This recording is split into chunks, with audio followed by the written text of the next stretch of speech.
Countries मैंने जो उनको मोर प्रेफरेबल लोकेशन मिल रही है कि वो ज्यादातर बांग्लादेश या सम अफ्रीकन कंट्रीज वो उस तरफ होना शुरू हो गए हैं।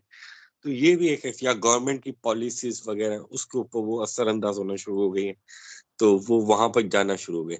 तो मैं उसकी वजह से आपकी एम्प्लॉयमेंट और अनएम्प्लॉयमेंट बढ़ रही है।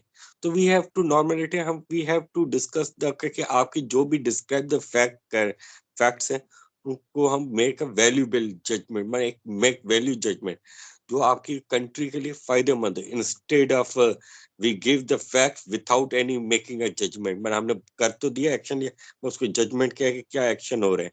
ठीक, तो this is not a solution, we have to always go for the a perfect solution problem. ठीक, ये आगे चल के सेम ही ये पॉजिटिव इकोनॉमिक नॉर्मलिटी इकोनॉमिक्स के ऊपर आएगा। ठीक,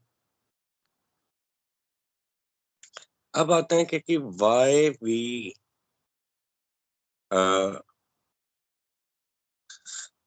व्हाई वी स्टडी इकोनॉमिक, हम इकोनॉमिक की स्टडी क्यों करें। ठीक है, तो इकोनॉमिक की क्या है, इकोनॉमिक की तो सिंपल वो क्या है, to learn a way of thinking. Economics में इकोनॉमिक का मेन पर्पस क्या है, थिंक करना, सोचना। अब मैं एक अंदाजा नहीं लगाना, सोचना कि कोई एक सोल्यूशन लेके आना। अगर हमारी इकोनॉमी बैठ जा रही है तो उसका हम सोल्यूशन लेके आए तो वो क्यों बैठ जा रही है। We have to go for this think about it. ठीक है, this is the basic think economic है क्या। तो इसके थ्री फंडामेंटल कॉन्सेप्ट होते हैं। एक है अपॉर्चुनिटी कॉस्ट, कॉस्ट होती है, मार्जिनलिज्म होती है, तीसरा होता है एफिशिएंट मार्केट होती है। ठीक है, अब अपॉर्चुनिटी कॉस्ट क्या होती है कि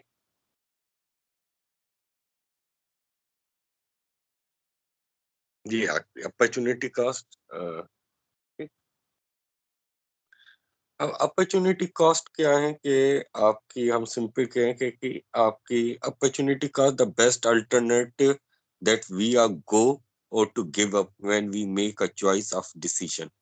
मैं ये चॉइस ऑफ डिसीजन है। ठीक, तो मैं सिंपल हम कहें opportunity cost represent the potential gain that is lost when choosing the investment choose or another।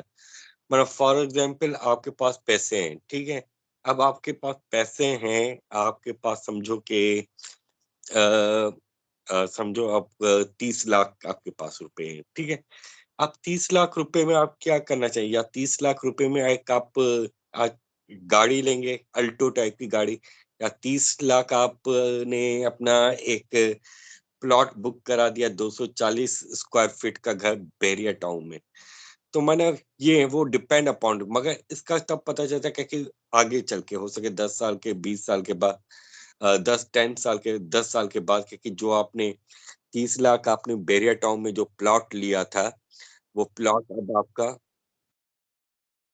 जो बैरिया टाउन में आपने जो प्लॉट,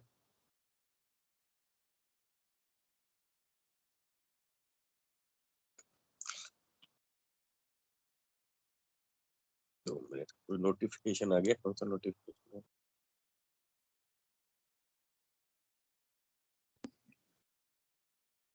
सर वो स्टूडेंट एक ज्वाइन करना चाह रहा है 4-5 रोल नंबर ना, उसे लेट अच्छा इन कर लीजिएगा प्लीज। अच्छा अच्छा अच्छा, चलो ठीक, थैंक मैसेज यू। कर रहा है मुझे कि हाँ, कोई इस तरीके का स्टूडेंट का कोई आए तो मुझे बता देना है। तो क्योंकि थोड़े से मैंने मीटिंग में पता है कौन से स्ट्रिक्ट रूल्स रेगुलेशन आ गए, जो इसकी वजह से तो स्टूडेंट समटाइम डिफिकल्ट हो जाता है। तो if any student who want to join let me tell me about it. ठीक, सो अपॉर्चुनिटीज, हम सिंपल कॉस्ट की एक एग्जांपल ली थी।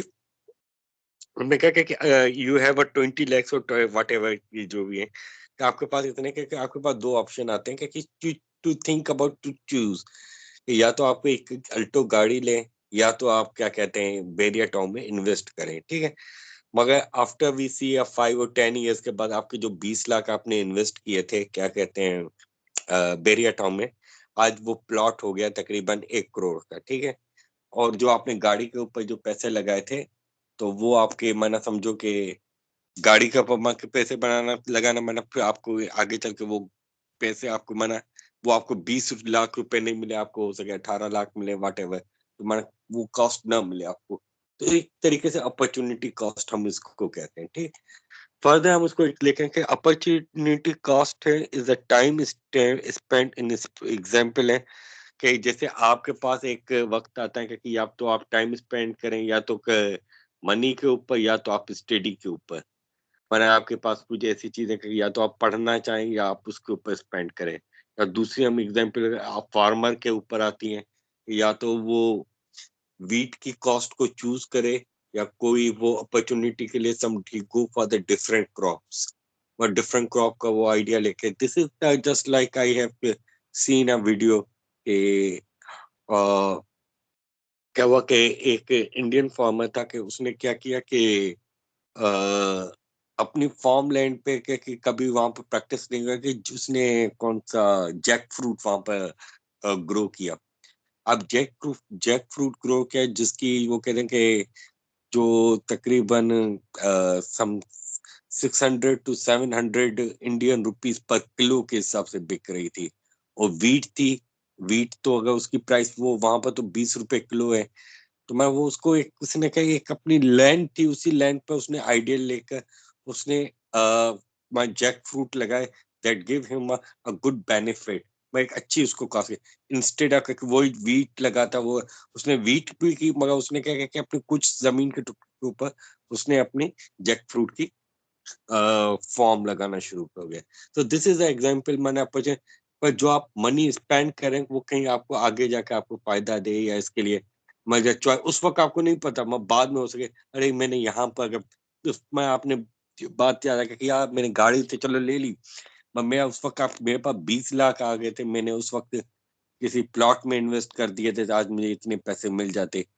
तो मैंने इस तरीके के वो डिपेंड अपॉन होती है कि हो सके उसको उस वक्त गाड़ी की शदीद जरूरत पड़े। मैं ये depend, so this is the opportunity cost we कैसे मैं आपके पास लिमिटेड रिसोर्सेज, मैं आपके पास जो भी रिसोर्सेज उसको किस तरीके से आपको यूज, हर चीज का कोई अल्टरनेटिव होता है। मैं आपके पास पैसे हुए तो आप किसके ऊपर स्पेंड करेंगे, ठीक। तो ये डिपेंड अपॉन इट।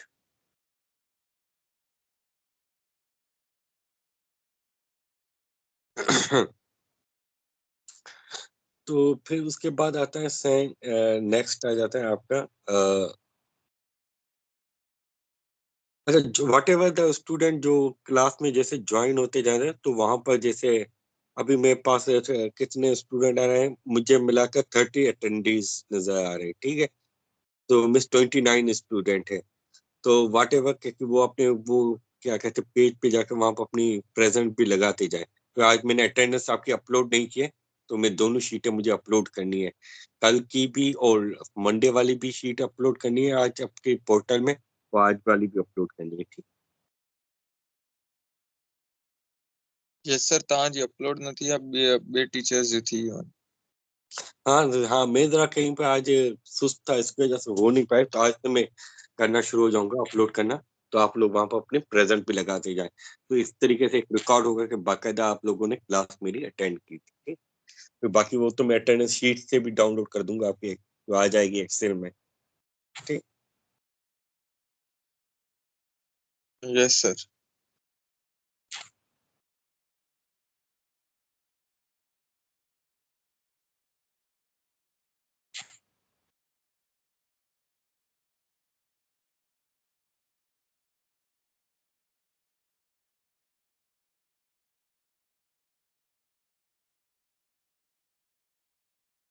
अब मार्जिनलिज्म क्या है कि a process of the process of analyzing the additional incremental cost or benefit arising from the choice or decision, ठीक।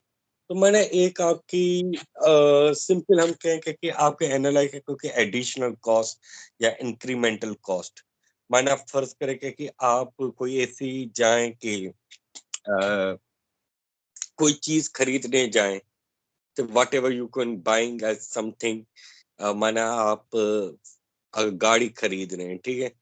गाड़ी सिंपल आपने खरीद ली, तो आपने उसमें क्या क्या किया है, गाड़ी तो हमने खरीद ली 20 लाख के, तो उसने कहा कि अगर आप 2 लाख वगैरह ऊपर कुछ खर्च करेंगे तो आपकी हम आपकी ये टायर की क्या कहते हैं व्हील्स वगैरह हम आपके क्या कहते हैं something we can make a better कि हम आपको ये फैसिलिटी देंगे वो देंगे कार में आपको नए कवर्स देंगे आपको वट एवर अगर आप ये करें मैं for example if you can buy मैंने आप 20 लाख की आपको एक अल्टो मिल रही है मैनुअल ओके आप अगर 2-3 लाख ऊपर देंगे तो आपको ये ऑटो वाली भी मिल जाएगी ऑटोमेटिक तो मतलब वो एक आपके डिपेंड आपके एनालाइज करें आपके एडिशनल या वो कॉस्ट जो आपकी कोई भी चीज आप चलो ठीक है 2 lakh is not a big deal कि मैं 2 लाख ऊपर देके 20 लाख की अगर फॉर एग्जाम्पल कार मिल रही है मैं उसको 2 या 3 लाख ऊपर देकर मैं क्या कहता हूँ कि एक automatic वाली गाड़ी some people prefer the automatic car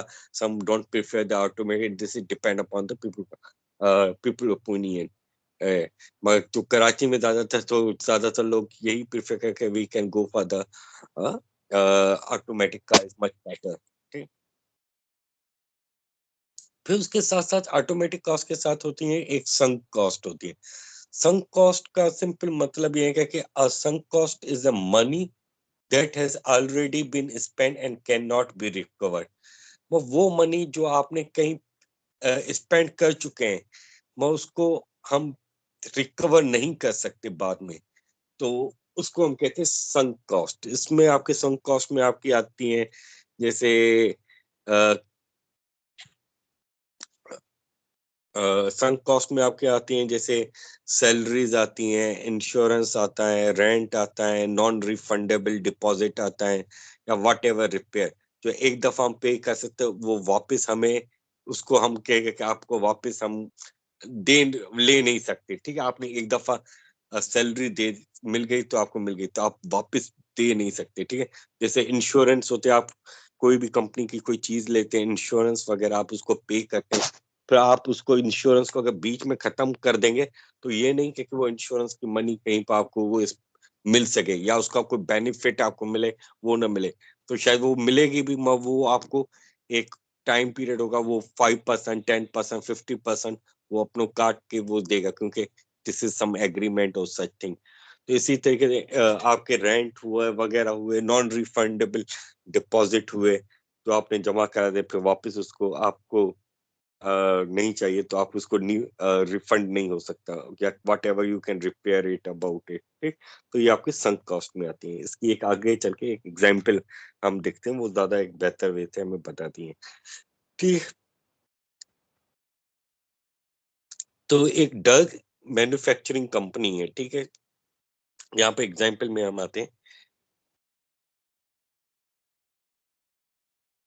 ठीक एक डग मैन्युफैक्चरिंग कंपनी है ठीक उसने अपना क्या कहते हैं इन्वेस्ट किया है सम 2.5 million in research and development में इसके ऊपर एक हेयर लॉस ड्रग के ऊपर ठीक है उसने उसके ऊपर अपना कंपनी ने अपना इन्वेस्ट किया है 2.5 million on a hair loss drug के ऊपर ठीक फिर क्या होता है आगे चल के उस कंपनी ने अपनी प्रोडक्शन को स्टॉप करना शुरू कर दिया the reason of the stop का क्या हुआ कि उसने कि उस जो ड्रग उसने बनाई थी उसमें उसको साइड इफेक्ट आना शुरू हो गए ठीक है तो उसकी वजह से उसने उसकी प्रोडक्शन को स्टॉप कर दिया तो उसकी जो कंपनी ने जो माना उसकी संक कॉस्ट क्या हुई कि जो उसने 2.5 मिलियन उन्होंने जो पैसे जो लगाए थे रिसर्च में वो पैसे उनके क्या हुए डूब गए एक तरीके से माना वो उसको पास पैसे उसको वापस रिकवर नहीं कर सकता उसने जो इन्वेस्ट कर दिया से हो गई मगर वॉट एवर क्या कि उसमें उसको नहीं आया तो this is the some companies के क्या आपकी जो रिसर्च एंड डेवलपमेंट जो हमारे यहाँ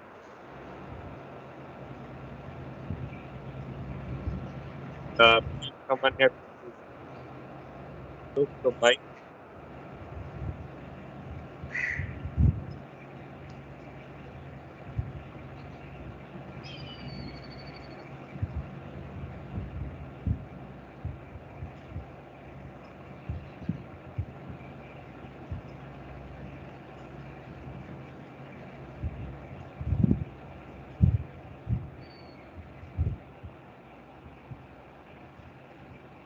रोल नंबर 20 आपका माइक ऑन है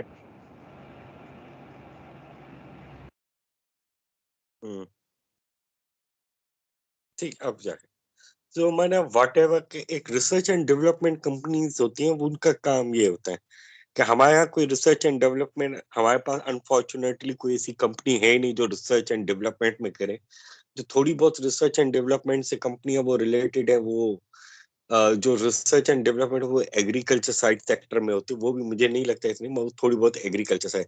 बट इन अदर कंट्रीज वहां पर जो यूनिवर्सिटियां होती हैं, वहां पर बाकायदा एक जो भी कंपनी होती है वो रिसर्च एंड डेवलपमेंट पे वहां पर वो करते हैं।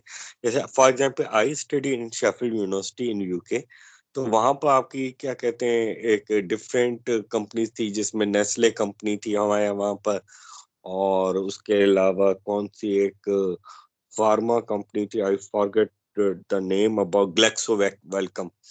तो उन्होंने अपने वहां पर एक उनके जो प्रोजेक्ट आते थे, स्पेशली दिस प्रोजेक्ट जो पीएचडी को वहां पर मिलते हैं, तो वो प्रोजेक्ट उनके पीएचडी या प्रोफेसर्स को एक वो क्या कहते हैं उनको फंड मिलता था कि आप इस चीज के ऊपर रिसर्च करें, क्योंकि ये मेडिसिन है या इसके ऊपर या उसकी क्वालिटी के ऊपर या उसके ऊपर वो रिसर्च करते थे। तो वहां पर स्टूडेंट पीएचडी स्टूडेंट उसके ऊपर काम करते थे, तो फिर उससे वो कंपनी को एक दफा रिकमेंड हो जाती है, हाँ दिस इज ओके, वहां पर कोई एक अच्छी सी चीज एक अच्छा पैटर्न देते थे, तो उसको अप्रूव करते हैं, हाँ दैट इज गुड। जैसे आप ड्रिलिंग फ्लूइड बनाते हैं, you are using the nano fluid, nano fluid बनाते हैं, आप किस लिए बनाते हैं, मतलब वो करते हैं कि उसका हम एक एफिशिएंट वे से काम कर सके, ठीक है, उसके ऊपर हम करते हैं। तो वहां पर भी ये they are using the different fluid वगैरह, आपने रिसर्च पेपर पढ़े होंगे, तो दे अंडर करके उसमें कुछ कंपनीज की फंडिंग होती है समटाइम, कोई बड़ी पेट्रोलियम कंपनी उसके ऊपर इन्वेस्टमेंट की हुई होती है,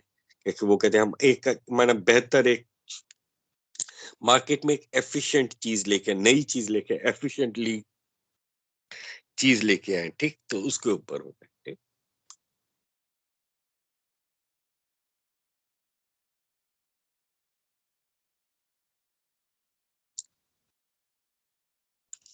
फिर आपका आ जाता है कि एफिशिएंट मार्केट में, ठीक है।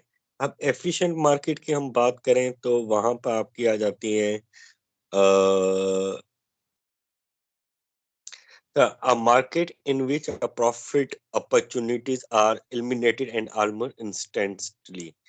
तो माना वो मार्केट जिसमें आपके क्या कहते हैं जो प्रॉफिट अपॉर्चुनिटीज होती हैं उसको एलिमिनेटेड की जाती है, माना उसको हम निकाल देते हैं, माना एक तरीके से तो माना एफिशिएंट मार्केट की तरफ हम जाते हैं कि आपको क्या प्रॉफिट क्या दे सकती है एफिशिएंट मार्केट की तरफ। फॉर एग्जांपल हम उसकी एग्जांपल ले, एक आपकी मैंने न्यूयॉर्क स्टॉक एक्सचेंज है, तो वो एक आपकी एफिशिएंट मार्केट है, ठीक है। वहां पे एक कंपनी है जिसका एबीसी, एक जो उसके जो शेयर प्राइस है तो वो रिफ्लेक्ट करते हैं all the information about the company. अब ये कराची स्टॉक एक्सचेंज होता है, वहां पर आपकी डिफरेंट कंपनीज होती हैं, ठीक है। वहां पर आप डिफरेंट कंपनीज होते हैं, वहां पर एक वो शेयर होता है। अब शेयर होता है क्योंकि उस कंपनी का शेयर ऊपर होता है कभी नीचे, वहां पर आपको ऑल द डिटेल इंफॉर्मेशन हो जाती है कि कंपनी की, कि उसका शेयर बढ़ा है तो उसका मार्केट में तो उसका रीजन क्या, क्यों बढ़ा है शेयर, ठीक है। कि हमारी वो कंपनी बड़ी एफिशिएंट वे से काम कर रही है जिसकी वजह से उसकी शेयर प्राइस ज्यादा है। जैसे अभी अभी तो मुझे नहीं पता, 3 या 4 साल पहले तो शेयर मार्केट में सीमेंट कंपनीज थी जो सीमेंट उनके शेयर्स बड़े अच्छे जा रहे थे, तो that is quite a very booming industry थी हमारे यहाँ, तो इसकी वजह से उनके शेयर्स बड़े बेहतरीन जा रहे थे। जो टेक्सटाइल कंपनियां थी, निशात टेक्सटाइल्स वगैरह वट, तो उनके टेक्सटाइल में थी, मगर वो इतनी नहीं थी, मगर जो आपके जो सीमेंट इंडस्ट्री जो थी, लकी सीमेंट या डीजी खान सीमेंट, उनकी शेयर प्राइसेस अच्छी जा रही है, ठीक है। तो वो आपकी एक कंपनी की एक आपकी क्या एफिशिएंट मार्केट की होती है। ये कंपनी की वो क्या है कि आपकी एक सिंबल की तरह है, जैसे न्यूयॉर्क स्टॉक एक्सचेंज या कराची स्टॉक एक्सचेंज, वो एक आपकी एफिशिएंट मार्केट की मार्केटिंग की तरह काम करती है, जिसमें कंपनी का प्रोफाइल होता है, उसकी सारी इंफॉर्मेशन डिटेल होती है कि anyone who want to buy a share, to buy a share, तो he should know about the company, की वो वहां पर जाकर लॉग करके कंपनी का वो देखता है कि उसकी शेयर मार्केट की प्राइस क्या है, ज्यादा है या कम है, तो वहां पर वो पैसा लगाता है कि मैं यहाँ पर उसके शेयर खरीदूं या ना खरीदूं, तो इस तरीके का वो सोचता है, ठीक है। तो this is the perfect example of the ये एफिशिएंट मार्केट।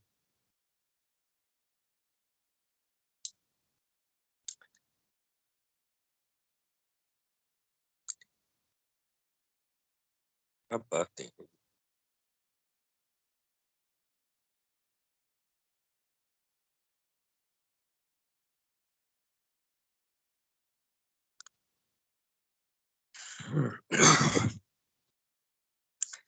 नेक्स्ट हम आते हैं कि आपकी क्या है कि why study economic to understand the society. ठीक है, एक तो सिंपल ये तो बीच बीच में ब्लू चीजें आ रही है, और ये जो आ रहे हैं ये generally this is talk about economic है क्या है कि उसके बारे में वो चीजें बताते हैं। अब इंडस्ट्रियल रिवॉल्यूशन क्या है? ठीक है, सो इंडस्ट्रियल रिवॉल्यूशन सिंपली आपकी हम कहेंगे कि द इंडस्ट्रियल रिवॉल्यूशन आपकी जो है कि it shifted from the agrarian economy to a manufacturing economy. ठीक है, मैंने आपके हम इंडस्ट्रियल रेवोल्यूशन के ऊपर बात करें, आपके इंडस्ट्रियल रेवोल्यूशन की हिस्ट्री का बात करें, आपके इंडस्ट्रियल रेवोल्यूशन ने किस तरीके से इकोनॉमिक को एक क्या कहते हैं कि इकोनॉमिक को एक किस तरीके से एक मतलब डिफरेंट वे से तो पहले पहले लोग तो एग्रियन इकोनॉमी के ऊपर थे। ठीक है, तो एग्रियन इकोनॉमी मीन्स एग्रीकल्चर इकोनॉमी थी। एग्रीकल्चर माना वो क्रॉप, जैसे हम वॉट एवर द सिविलाइजेशन हम जाए वहां पर लोग यही करते थे, एग्रीकल्चर ग्रो करते थे, तो वो उसको काट के वो उसको लेके जाते थे दूसरी कंट्रीज में। तो जैसे first for example Indus valley civilization थी, वहां पर वीट और कॉटन वो ग्रो करते थे। वीट एंड कॉटन वो कहीं लेके जाते थे, वहां से जब वो एक जगह से दूसरी जगह जब जब करेंसियां उस वक्त करेंसी नहीं आई थी, तो करेंसी नहीं आई तो वो उसको लेके जाते थे किसी दूसरी जगह पे, वहां पर वो कोई और चीज लेके आते थे, तो ये कपड़ा लेके आते थे या सिल्क लेके आते थे चाइना वगैरह, तो वहां पर उसको वो कॉटन देते थे या वीट देते थे, वहां से सिल्क वगैरह इस तरीके से परचेस करते थे। ठीक है, तो जिसके ऊपर हम बार्टर सिस्टम कहते थे कि क्या कहते थे उस वक्त। ठीक, ये था। अब इंडस्ट्रियल रिवॉल्यूशन क्या कि आपकी एक एग्रीकल्चर इकोनॉमी थी, एग्रीयन इकोनॉमी थी, उन्होंने उसको शिफ्ट कर दिया किसमें, एक मैन्युफैक्चरिंग इकोनॉमी में। तो where are product are no longer made solely by hand, जहाँ पर आपकी जो प्रोडक्ट है वो हाथ से नहीं, वहां पर हम किसको यूज करते हैं, बाय मशीन से हम यूज करें। तो उसने ना सिर्फ आपकी increase the production and efficiency किया, और साथ ही साथ आपकी लोअर प्राइसेस, मोर गुड्स, आपके वेज थे उसको इम्प्रूव करना चाहिए, और उसी तरीके से जो एक सोसाइटी में आपकी माइग्रेशन लेके आए, people move from the rural area to the urban area, तो वो रूरल एरिया की तरफ से वो अर्बन एरिया की तरफ मूव होना शुरू हो गए। ये भी एक बड़ा इकोनॉमिक का फैक्टर है। ठीक है, अब उसकी एक एग्जांपल आपको मिलेगी चाइना में। ठीक है, चाइना में भी यही हुआ था कि चाइना 70 से पहले तो एक तरीके से एग्रियन इकोनॉमी थी, मैं एग्रीकल्चर इकोनॉमी के डिपेंड था, पॉवर्टी रेट वगैरह वहां पर बहुत ज्यादा था। ठीक है, then China go for the in 70s या 80s में उसने अपने आस्ता आस्ता मैन्युफैक्चरिंग हब की तरफ आना शुरू है। अब चाइना क्या कि वहां पर जो 30% चाइनीज इकोनॉमी है वो बेस्ड है, वो मैन्युफैक्चरिंग बेस्ड पे। ठीक, मैन्युफैक्चरिंग मैंने आपकी मैन्युफैक्चर हर चीज वो मैन्युफैक्चर करे, तो मैंने China is now it is called as the world का मैन्युफैक्चरिंग हब है, हो गया कि आपके वॉट एवर जो भी चीज आ रही है वो मेड इन चाइना, बिकॉज उन्होंने अपने चीप लेबर को उसको एक अच्छे तरीके से एफिशिएंट वे से यूज किया। तो जब वहां पे इस तरीके से वहां पे मैन्युफैक्चरिंग यूनिट उनके लगना शुरू हो गए, न्यू न्यू सिटी उन्होंने चेंज करना से गोंगजो वगैरह, शेंगडोंग वगैरह इस टाइप के बड़े शहर, दूसरे शंघाई बीजिंग तो थे, पर इस टाइप के उन्होंने छोटे शहरों को एक मेगा सिटीज कन्वर्ट किया। तो उन्होंने लोगों को फोर्स करना शुरू हो गया कि वो रूरल एरिया से उनको, क्योंकि वहां पे those the communist type की गवर्नमेंट थी, तो they force it people to move from the rural area to the urban area की तरह. तो urban area में you get a more opportunities मिलेगी, तो you get a more basic facilities माना आपको education की basic facilities, आपको क्या कहते हैं job एक आपको अच्छी मिलेगी, तो माना इस तरीके से efficient देना शुरू हो गया. तो वहां पर उन्होंने इस तरीके से लोकल वहां पर हाउसिंग सोसाइटियां बनाना शुरू हो गई. उन्होंने अपने जो स्पेशली जो people who come from the rural area से उनको अर्बन एरिया में शिफ्ट करने. तो उसकी मेन रीजन क्योंकि यहाँ पर जो बात हो रही थी वो यूरोप के ऊपर क्योंकि जहाँ पर फर्स्ट इंडस्ट्रियल रिवॉल्यूशन है. तो we have to further move we can discuss about the history कि किस तरीके से इंडस्ट्रियल रिवॉल्यूशन आपकी आई थी. ठीक. तो सिंपल माना आपकी इंडस्ट्रियल रेवोल्यूशन का मतलब क्या है? इंडस्ट्रियल सिंपल रेवोल्यूशन है कि आपकी when you shift from the one thing from agriculture economy to the manufacturing economy.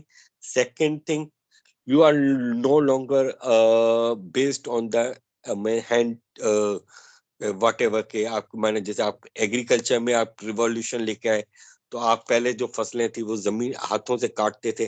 Now you are using the machines. ठीक. उसके साथ साथ क्या क्या क्या आपने दो चीजें लाई तो उसमें आपके क्या हो गया दो चीजें आपकी प्रोडक्शन की भी एफिशिएंट हुई. आपकी प्रोडक्शन इंक्रीज होना शुरू और सब बड़े एफिशिएंसी वे से हुई. आपकी जो प्राइसेस थी वो prices you have to lower down the prices. more goods are coming into the market and you can export it. लोगों की वेज थी उनको भी आप इम्प्रूव होना शुरू है. Migration from the rural area to the urban area. ठीक. तो इसकी जो 20th सेंचुरी की द बेस्ट एग्जांपल नजर आएगी ना आप you have to go for the industrial revolution. If you can search on YouTube on China you can better to understand about it how they can go for the industrial agriculture economy से किस तरीके से industrial revolution.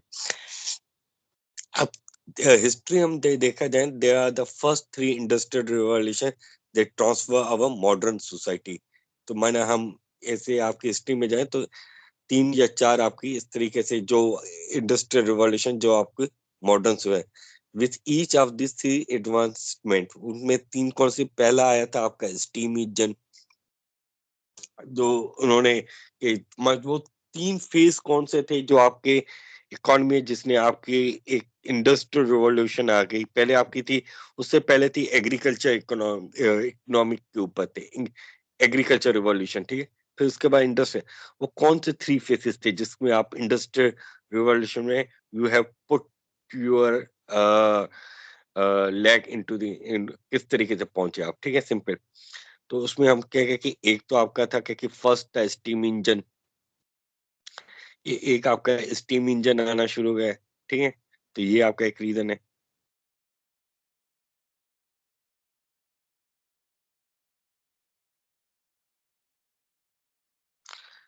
ठीक. दूसरा फिर उसके बाद the age of science and mass production. आपकी science and mass production you do the research and development. Science जैसे आपकी साइंस एडवांसमेंट आना शुरू हो गए to go for the better mass production. ठीक. And the rise of the digital economy. Digital economy माने ये आज के दौर की बात हो रही है. ठीक है. स्टीम इंजन की बात करें तो ये आपके अर्ली 18th सेंचुरी की बात हुई थी कि जब स्टीम इंजन आना शुरू हो गए वहां पर आपके आयरन वर्क आपकी और वर्क होना शुरू हो गया. उस वक्त अर्ली 18th सेंचुरी की बात हो रही है. ठीक है. स्टीम इंजन आपके ट्रेन आना शुरू हो गए.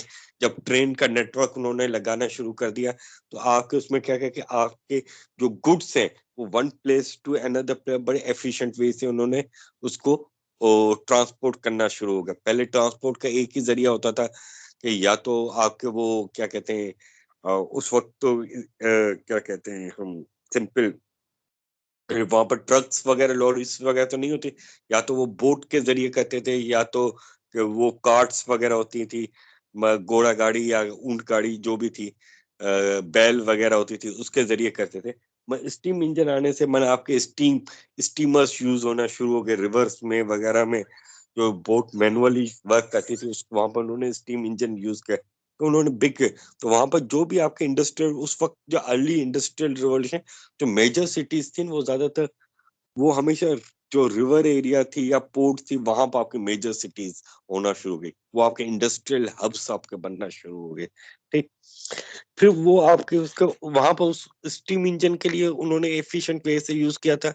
वो हम आगे जाए कैसे इंडस्ट्रियल रिवॉल्यूशन फर्स्ट क्या चीज की वजह से हुई थी। ठीक है, तो फिर उसके बाद आगे साइंस एंड मास प्रोडक्शन ये हुई थी आपकी after the end of the, हम कहें कि अर्ली 20th सेंचुरी या after the end of the second world war. Second world के बाद आपकी साइंस के ऊपर मास प्रोडक्शन के ऊपर एक जबरदस्त आपके ऊपर वर्क होना शुरू हो गया।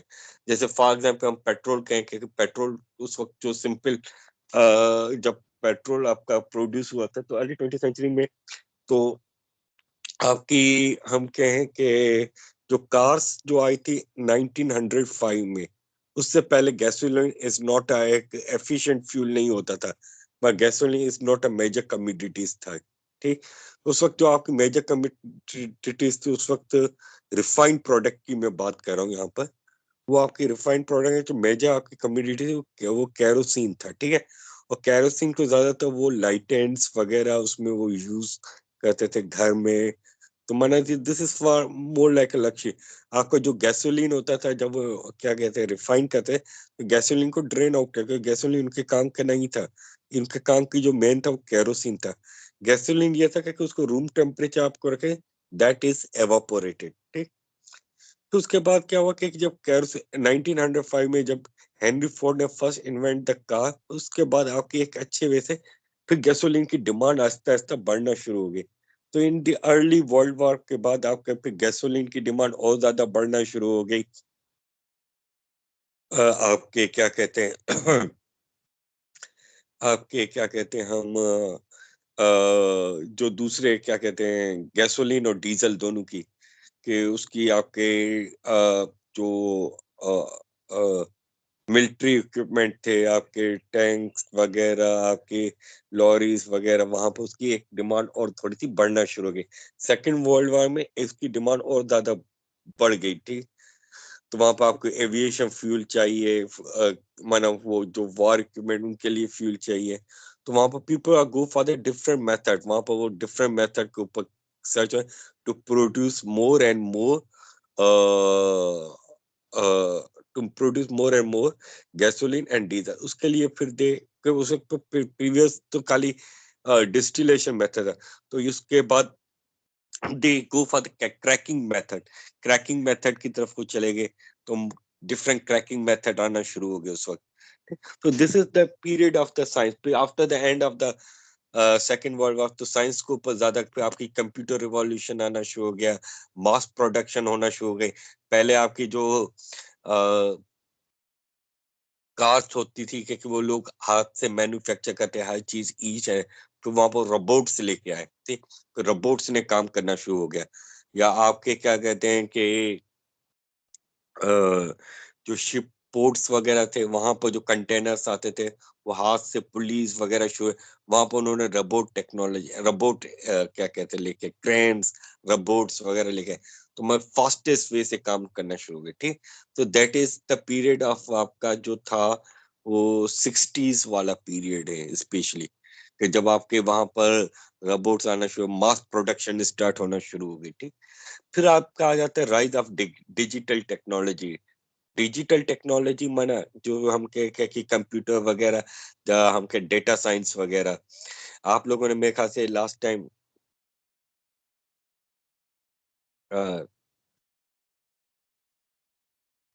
ठीक, तो लास्ट टाइम आप लोगों ने मेरे ख्याल से एक सेशन अटेंड किया होगा, शायद एक आया था पर्सन इज वर्क इन सम, मेरे ख्याल से इन मिडिल ईस्ट में यूएई में वगैरह में वो काम करता था पेट्रोल पे। तो उससे डेटा साइंस का वो बता रहा था कि data science how it play a very important role, कि यू डोंट नीड टू के मना आप यूके में बेस्ड है वहां पर बैठे हैं, वहां पर बैठ के आप क्या कहते हैं रिक को कंट्रोल करें, सऊदीया में आप बैठ के वहां पर रिक को कंट्रोल करें। You don't need to go there, आप वहां पर बैठ के माने how this thing is influence in the future.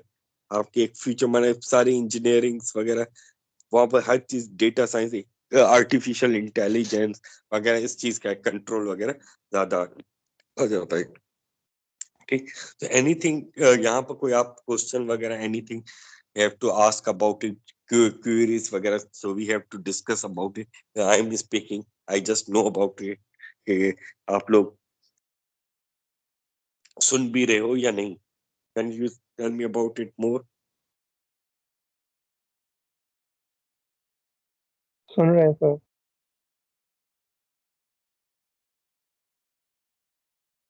D क्या कह रहे थे? तो सुन रहे हैं सर आपको। समझ में आ रहा है सब कुछ? यस सर, समझ में आ रहा है। चलो ठीक है, चलो शुक्र है समझ में आया। ऐसे नहीं पेपर में दूं तो ये मत किएगा कि सर ये तो आपने, हमें तो समझ में नहीं आया।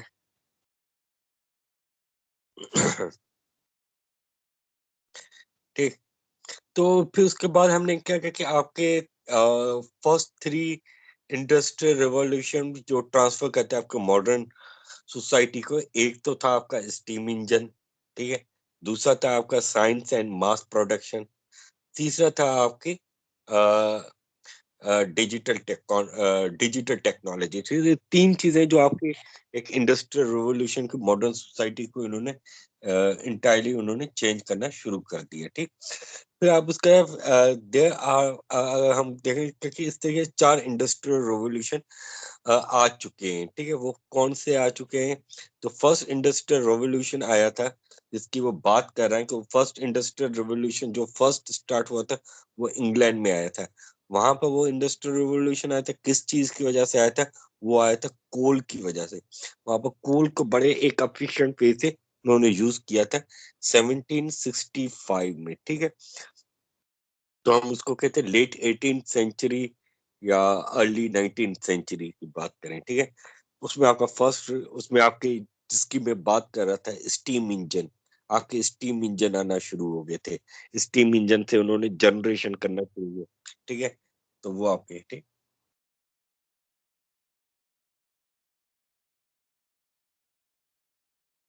ठीक, तो आपका फर्स्ट इंडस्ट्रियल रिवॉल्यूशन कब आया था? You have to write it down.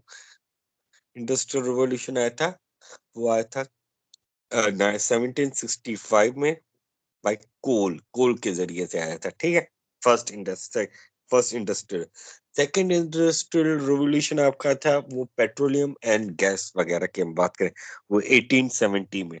1870 से आपकी फर्स्ट मॉडर्न क्रूड ऑयल के मैंने हमने ड्रिल हुआ था। ठीक है, वेल आपका फर्स्ट मॉडर्न वे से आपका वेल को ड्रिल किया गया था। ठीक, फिर उसके बाद थर्ड इंडस्ट्रियल रेवोल्यूशन आया था और 1969 में बाय इलेक्ट्रॉनिक्स एंड न्यूक्लियर, मैं आपकी इलेक्ट्रॉनिक्स और न्यूक्लियर टेक्नोलॉजी की वजह से। ठीक ठीक, तो आपकी इलेक्ट्रॉनिक्स एंड न्यूक्लियर टेक्नोलॉजी 1969। अब इलेक्ट्रॉनिक्स आई तो आपकी सारी की सारी चीजें चेंज, आपके यहाँ इलेक्ट्रॉनिक्स का अमल दखल आना शुरू हो गया, हर चीज चेंज होना शुरू हो गई। फिर जो फोर्थ इंडस्ट्रियल रिवोल्यूशन आना शुरू हुआ है दैट इज इन 2000 में आपका है, वो आपका है इंडस्ट्री में इंटरनेट एंड रिन्यूएबल एनर्जी।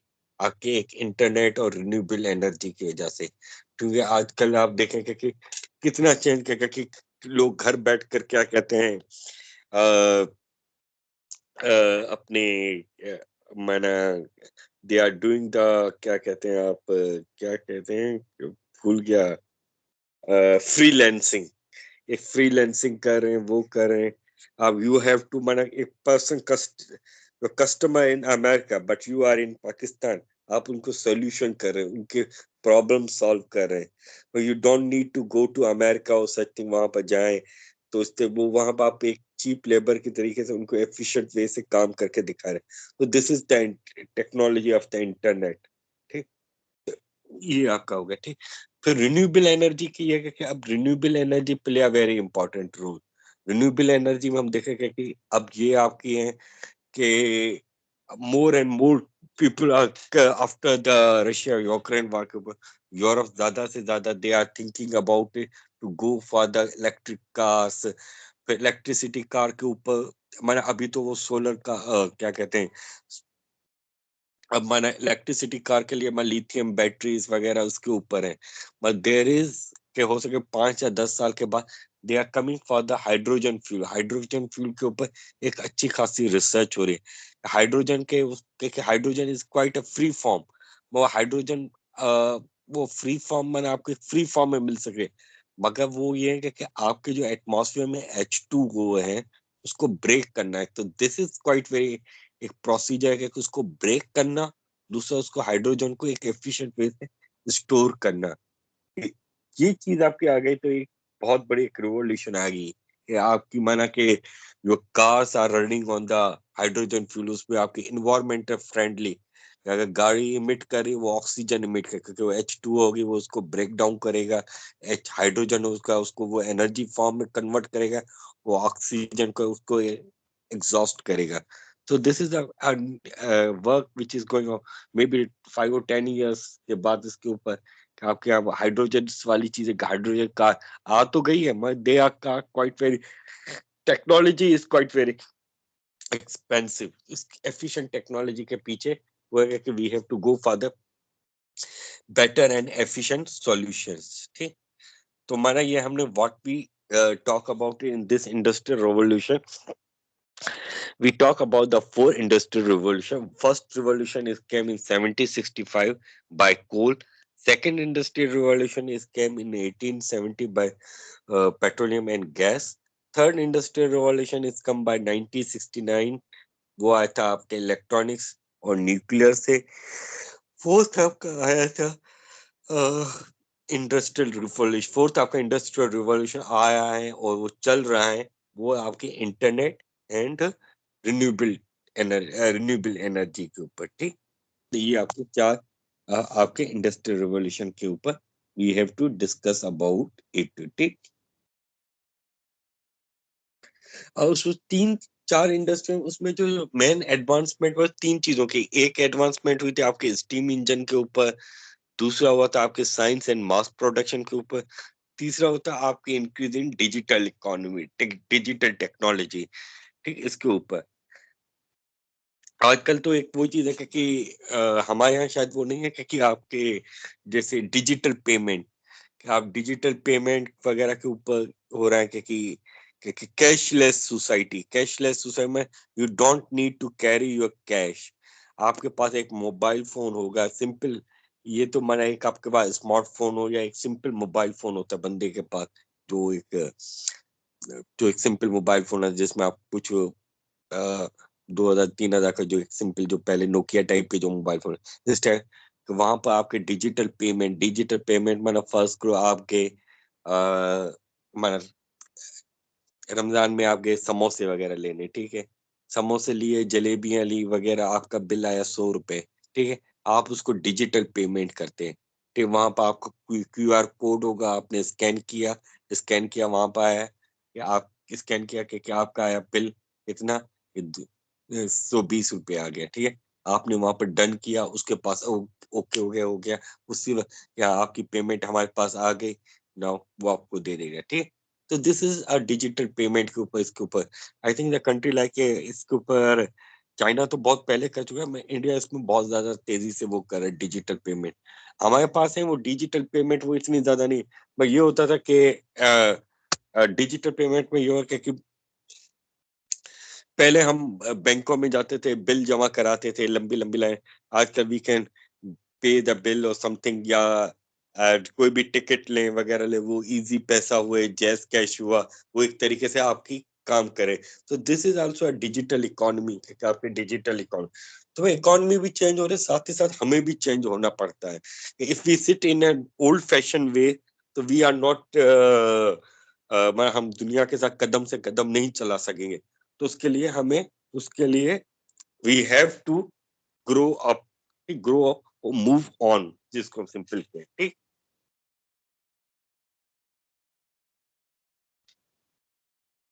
इसके ऊपर आज बहुत डिस्कस कर दिया इंडस्ट्रियल रिवॉल्यूशन के ऊपर।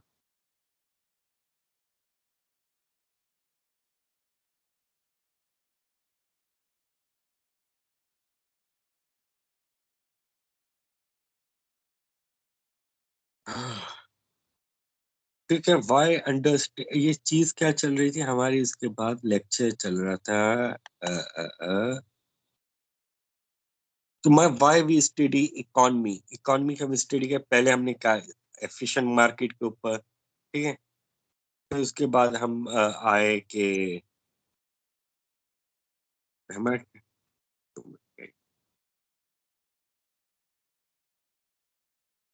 चीज चल रही थी वाई स्टडी इकोनॉमी, ठीक है।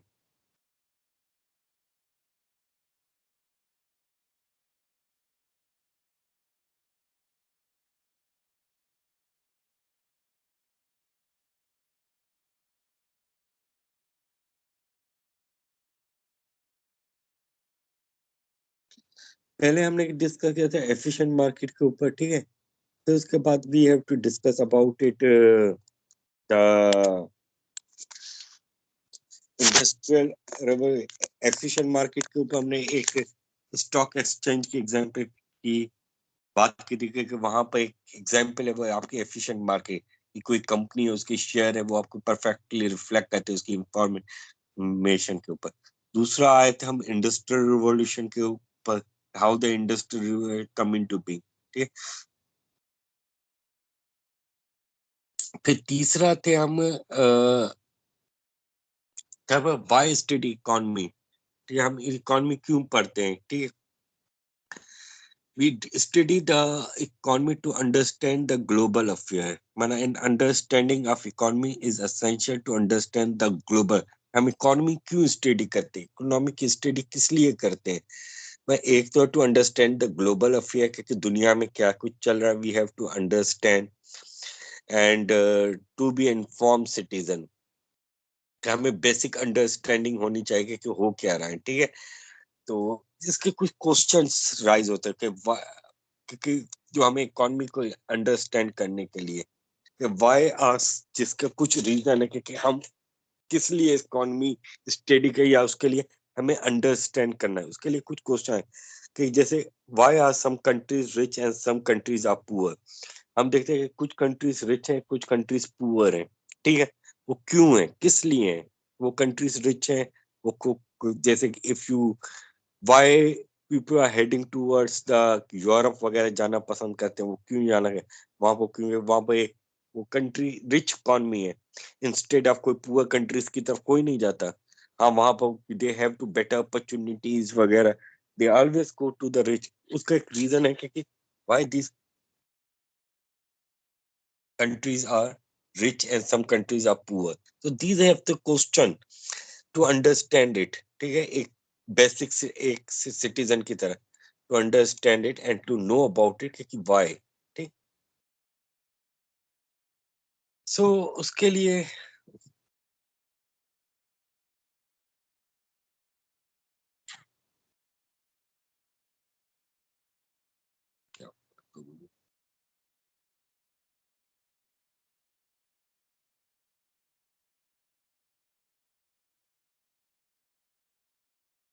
ठीक। दूसरा मैंने इसी से to understand why do a women earn less than a man. Man, these are the some questions are around as an economist वगैरह होता है। Why do a woman earn less than men? क्योंकि अब ये क्योंकि इक्वल वेज के ऊपर हमारे यहाँ तो नहीं होता, मगर इन यूरोप या वगैरह वहाँ पे इक्वल वेज के ऊपर बात होती है कि अगर एक मर्द करता है, क्योंकि फॉर एग्जांपल वहाँ पे एक मैन है, वो वर्क करता है, उसको सैलरी मिल रही है समझे 20,000 यूरो। अब वहाँ पे एक औरत काम कर रही है, उसको सैलरी मिली है 15,000। वाई? तो वहां पर इक्वल वेज के ऊपर बात हो रही है, क्योंकि वुमेन के ऊपर कि भाई वही काम मर्द भी कर रहे हैं, वही काम औरत भी कर रही है same.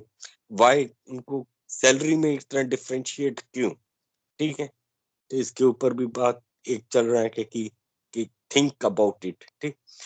How can data help us to understand the world, क्योंकि जो भी आपका डेटा है, डेटा आपकी जो कंट्री की जो फैक्ट्स एंड फिगर की बात है, तो उससे हमें क्या मिलता है, जो कंट्री के फैक्ट्स एंड फिगर हैं कि आपकी जीडीपी ग्रोथ रेट वगैरह, आपकी इकोनॉमिकल एनालिसिस, उसके भी वो एनालिसिस हमें है कि why do we ignore the information that could help us to better decision. तो वो बेसिक चीजें हैं कि हम वो कौन सी इंफॉर्मेशन जिसको हम इग्नोर नहीं कर सकते, जो आपके जो भी डिसीजन है उसको बेटर वे से कहे। तो मैं व्हाट कॉज द रिसेशन, आपके रिसेशन क्यों आ रहे हैं, किस लिए आ रहे हैं? रिसेशन आने की मेन रीजन ये है कि आपके आपकी इकोनॉमी स्लो डाउन होना। आपका जब मार्केट में रिसेशन आता है तो आपकी इकोनॉमी स्लो डाउन हो जाती है, आपकी मार्केट का जो परचेजिंग पावर है वो कम हो जाता है। उस रिसेशन के नेगेटिव इफेक्ट ये है कि आपके यहाँ क्या कहते हैं, प्रोडक्शन, आपकी जो मास प्रोडक्शन है वो डिक्रीज हो जाए। मास प्रोडक्शन डिक्रीज होने की वजह से आपके यहाँ क्या हो जाएगा कि आपके यहाँ अनएम्प्लॉयमेंट बढ़ेगी, ठीक है। तो ये चीजें होती है आपकी रिसेशन की। उसके कॉजेस है कि वो रिसेशन क्यों आया, किस लिए आया, व्हाई द इकोनॉमी की slow down. This is the question to arise, to think about it. इसके लिए इकोनॉमिक एक आपकी इम्पोर्टेंस है, ठीक। Economic can help us answer this question. ये भी आपके जो भी क्वेश्चन है, माना जैसे रिच एंड पुअर कंट्रीज का, why are women earn less than men, ठीक है। और जो भी डेटा है, फैक्ट्स और फिगर हैं आपके, जो बेसिक इंफॉर्मेशन है आपके रिसेशन है, ये वो क्वेश्चन है जो आपकी इकोनॉमी को अंडरस्टैंड करने के लिए आपके जो क्वेश्चन तलाश, उस क्वेश्चन का आंसर है। तो ये हमें इकोनॉमी को अंडरस्टैंड करने के लिए बड़े इंपॉर्टेंट है। These are the everyday losses और एवरीडे लाइफ में ये क्वेश्चन है। जैसे हम वुमेन एम्प्लॉयमेंट की बात करें तो आज का कहते हैं कि women employment play a very pivotal role आपके इकोनॉमी। अगर आपकी कंट्री के 50% मैन है और 50% आबादी वुमेन है, वहां पर सिर्फ मर्द ही काम करें, अगर औरतें काम नहीं करें, वो औरतें 5% 10% है, तो ये आपकी तरीके से इकोनॉमी के ऊपर बर्डन है, ठीक। उसकी एक सिंपल एग्जांपल ले देखें कि कंट्री लाइक साउथ एशिया में जो सबसे ज्यादा जो वर्किंग वुमेन का जो रेशियो नजर आएगा, वो कंट्री बांग्लादेश में। तो वहां पर आपको वुमेन ज्यादा से ज्यादा, आपकी जितनी भी वहां पर गारमेंट इंडस्ट्रीज वगैरह वहां पर, क्योंकि Bangladesh is the garment exporter, माना एक हाउस के दुनिया में जो भी जो कपड़े बनते हैं, कि वी आर प्रोड्यूसिंग कॉटन, हम कॉटन प्रोड्यूस करते हैं। मगर बांग्लादेश में कॉटन प्रोड्यूस नहीं होता, कि वहां पर जो क्लाइमेटिक कंडीशंस वगैरह, ट्रॉपिकल क्लाइमेटिक कंडीशन, वहां पर कॉटन प्रोड्यूस नहीं होता। और वहां पर क्या होता है, जो कॉटन के जो कपड़ा बनता है हमारे पास, वो कपड़ा वहां पर जाता है, वहां पर वो चीजें वो बनती है, ट्राउजर्स, बच्चों के कपड़े, वॉट एवर, शर्ट्स वगैरह, वो सारी की सारी मेड इन बांग्लादेश।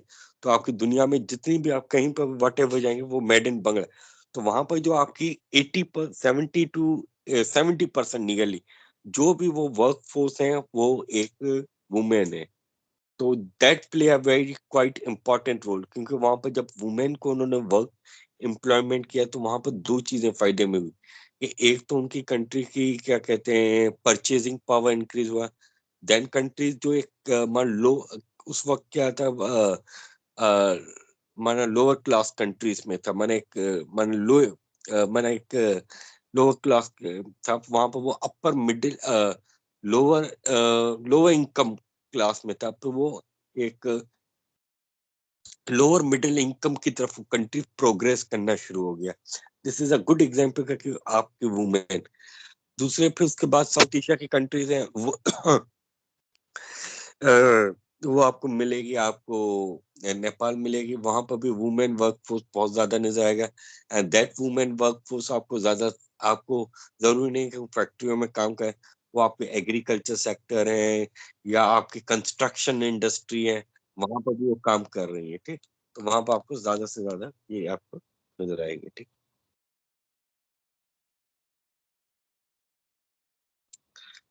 ठीक। तो ये कुछ क्वेश्चन जो मैंने थे कि ये आपके अराइज करते हैं कि वाई, जो हमें इकोनॉमी को अंडरस्टैंड करने के लिए, इकोनॉमी की स्टडी को समझने के, कि why economic play a important role, ठीक। तो दूसरा कि economy can be defined in a different ways. It also study of scarcity, study how are people use the resources, आपके पीपल रिसोर्सेज को किस तरीके से यूज करते हैं, respond to incentive, study of marking, हम कहें कि study of making decisions, decision making. भाई ये तो एक क्वेश्चन हो, इसके अलावा भी हम इकोनॉमी को अंडरस्टैंड कि आपकी जो हमने कि आपके स्केयर रिसोर्सेज, मैं आपके लिमिटेड रिसोर्सेज के बारे में स्टडी करना। आपके पास जो भी एक लिमिटेड रिसोर्सेज हैं उसको आप उसको किस तरीके से एफिशिएंट वे से यूज कर सकते हैं, ठीक है। अब petroleum in gas, this is also a limited resources, उसको हम एफिशिएंट नहीं कह सकते, आपके लिमिटेड। मैं उसको आपको बड़े एफिशिएंट वे से करना है। उसको एफिशिएंट वे से करने का तरीका आपको सबसे बेस्ट एग्जांपल कंट्री मिलेगी, वो आपको मिलेगी यूएई। उन्होंने क्या किया कि उन्होंने एक ऑयल प्रोड्यूसिंग कंट्री है,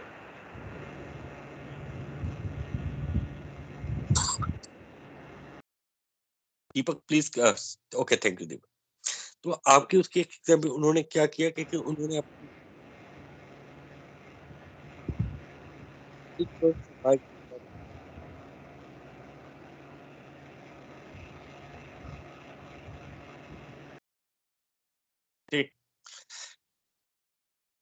okay, so what I talk about it, तो हम बात कर रहे थे कि आपकी लिमिटेड स्कैरसिटी, उसके हम एग्जांपल कर रहे थे स्टडी ऑफ द स्कैरसिटी में। एक यूएई की एग्जांपल लेते हैं, ठीक है। उनको पास में पेट्रोलियम का कि दिस इज एक आपके इनफाइनाइट रिसोर्सेस नहीं थे। कभी भी आपका पेट्रोल खत्म हो सकता है 20 साल के बाद, 30 साल के बाद, या टेक्नोलॉजी चेंज हो जाए। टेक्नोलॉजी चेंज हो जाए मैंने हो सके नेक्स्ट 10 और 15 इयर्स के बाद मोर and more car front on the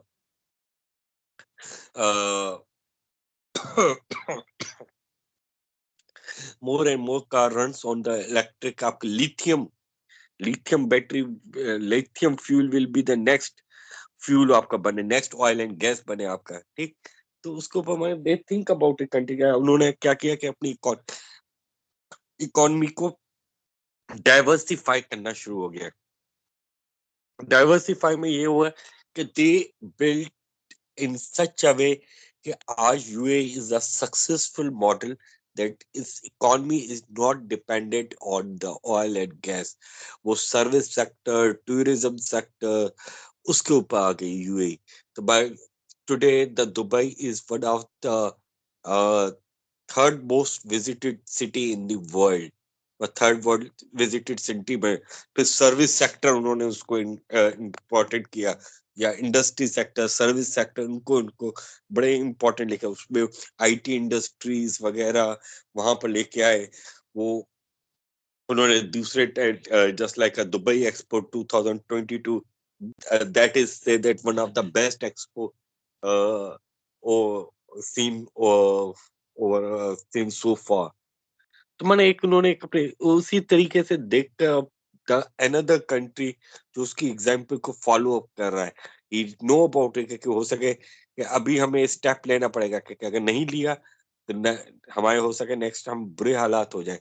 that country is Saudi Arabia, that is also diversifying it's economy, it's building a new city, neon city build कर रखा है कि that city is entirely different.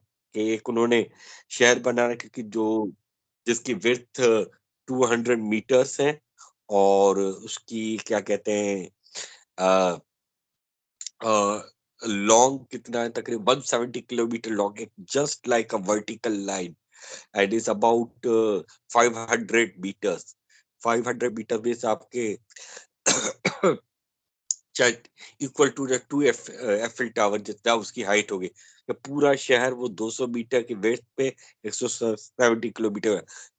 तो एक उन्होंने के eco friendly city, that cities is totally run on the आपके renewable energy के ऊपर बेस्ड है, इस तरीके से।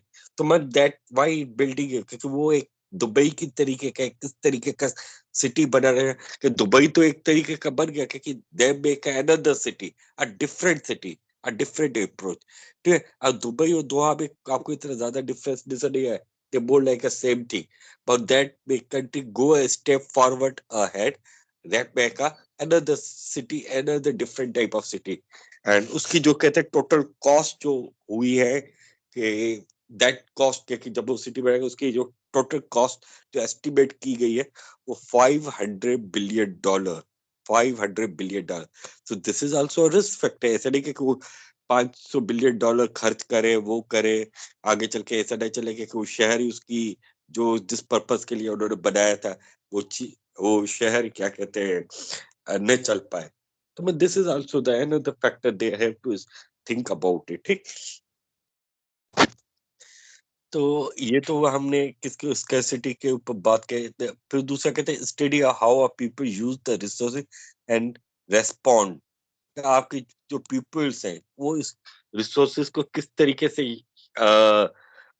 यूज करते हो और उसको किस तरीके से रेस्पॉन्ड करते हो, या इंसेंटिव्स वगैरह उसके हिसाब से कि कोई भी आपकी रिसोर्सेज है उसको किस तरीके आप उसको यूटिलाइज करते हैं। आपके पास लिमिटेड रिसोर्स, आप उसको किस तरीके से यूज करेंगे, कितने एफिशिएंट वे से यूज करेंगे। ठीक, उसके ऊपर आ जाती है। ठीक,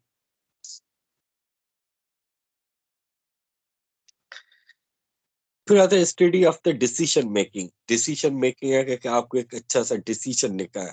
ये हमारे यहाँ प्रॉब्लम यही हुआ था कि लास्ट हमारे पास जो एक गवर्नमेंट आई थी, हम बात करें कि 2018 में एक गवर्नमेंट आई थी, वहां पर हम we didn't get a good economist. हमने एक अच्छा इकोनॉमिस्ट नहीं मिला। Every time we have to change the, हमने 3 और 4 फाइनेंस मिनिस्टर चेंज किए। फिर उसके बाद करंट गवर्नमेंट आई, एक सही तरीके नए इकोनॉमिस्ट मिला जो न, हमने फाइनेंस मिनिस्टर चेंज किए। तो मैं वी डिडंट फाइंड द, हमने चीजें चेंज करते गए minister, but we didn't find the, जिसकी वजह से क्या अब इकोनॉमी बिकम द डिजास्टर। कि कोई बेहतर हमारा डिसीजन मेकिंग पावर नहीं मिला, बंदा नहीं मिला जो हमारी इकोनॉमी को सही तरीके से चला सके, and our economy go to disaster. So it often involves the topic like wealth, finance. It's not all about money. Money जरूरी नहीं है, उसमें दूसरी चीजें वेल्थ और फाइनेंस भी चीजें कि उनको आप किस तरीके से यूज करते हैं। तो इकोनॉमी एक सिंपली अ ब्रॉड डिसिप्लिन है that help to understand the historical trends होते हैं आपके, इंटरप्रेट टुडे जो भी हेडलाइन है टुडे की, make a prediction about the coming year. तो मैंने ये आपकी सारी की सारी आपकी मैंने हिस्टोरिकल ट्रेंड हुए, मैंने हिस्ट्री में क्या चल रहा था, मैं पहले क्या चल रहा था, अब क्या चल रहा है, या टुडे हेडलाइन, या अभी क्या, मैं पास्ट, द सिंपल के इकोनॉमी में पास्ट प्रेजेंट एंड फ्यूचर, उसके तीनों निकाल के देखते हुए हमें थिंक करना है कि how we can make a good decision. So this is the example I given to the example of the Dubai and Saudi Arabia. तो दुबई जो आपका जो है उसने क्या किया, जो पास्ट को देखते हुए उन्होंने प्रेजेंट को एक अच्छे तरीके कर दिया। ना स्विट्जरलैंड और sorry Saudi Arabia they think about the future, के फ्यूचर में ये चीजें होंगी। जिस तरीके से उन्होंने कहा कि ऑयल एंड गैस के ऊपर जो चीजें हो रही थी कि इन फ्यूचर दुनिया चेंज हो गया, कि दुनिया world is going a very fastest way से, आपका बहुत सी इलेक्ट्रिसिटी गाड़ियां के ऊपर ज्यादा हो रहा है। तो दे थिंक अगर हो सके कि इन फ्यूचर का आपका वो क्या कहते हैं क्या कहें that oil and natural gas is not a major commodity, आपकी मेजर कमोडिटीज नहीं होगी उस पर। हो सके कोई कोई और चीज हो, आपकी लिथियम हो, एक आपका उस वक्त लिथियम आपका पेट्रोल हो, अब जिसके पास लिथियम के जखायर हैं वो कंट्री इंप्रूव करना शुरू हो जाए। ये चीजें होती हैं। ठीक, यहाँ पर तो आपको अपना फ्यूचर डर लग रहा होगा कि हमने तो पेट्रोलियम इंजीनियरिंग तो ले ली, हमारा क्या होगा। Are you thinking about the same thing? मैं सही कह रहा हूँ? हम्म। Yes sir. और ये बात और कोई बोल नहीं रहा है, सब सो गए हैं क्या? यस सब में सर, सब मैं कर, भी यही सोच रहा हूँ। हाँ, कि हमारा क्या होगा। तो उसके लिए मैं आपको एक सिंपल के वो you can go for the के डेटा साइंस की तरफ आप ज्यादा से आए। आप अपनी पेट्रोलियम जो नॉलेज है उसको डेटा साइंस की तरफ लेके आए। आप डेटा साइंस के ऊपर काम करें, वो करें। अगर you have to good command, जरूरी नहीं है कि हर किसी के पास कंप्यूटर की अच्छी कमांड हो, उसमें अच्छा हो, स्किल्स अच्छे हो। जिसके पास वो स्किल अच्छे हैं तो वो उसको वहां पर यूज करे। जिसके पास किसी के पास मैनेजमेंट के स्किल अच्छे हैं तो मैनेजमेंट की तरफ जाके समथिंग वो वांट टू चेंज, क्या कहते हैं मार्केटिंग स्किल अच्छे है तो you think about the marketing में की तरफ जाए, एमबीए करें, वो करें। यू हैव टू बेटर क्या कहते हैं windows are open, you have to know कि आपकी अपनी ability क्या है, you have to think about it and go for it. Okay? Sir, what about environment? Environment, ये चीज हमारे हम थोड़ा आगे चल के इसके ऊपर डिस्कस करें तो उसी चीज के ऊपर हम डिस्कस करें कि इन्वायरमेंटल इम्पैक्ट क्या आएगा, कि क्योंकि इन्वायरमेंटल इम्पैक्ट है वो भी आपकी इकोनॉमी के साथ कहीं पर इंटरलिंक है, वो हम आगे चल के एक स्लाइड आने वाली है उसके ऊपर हम डिस्कस करते हैं, ठीक है।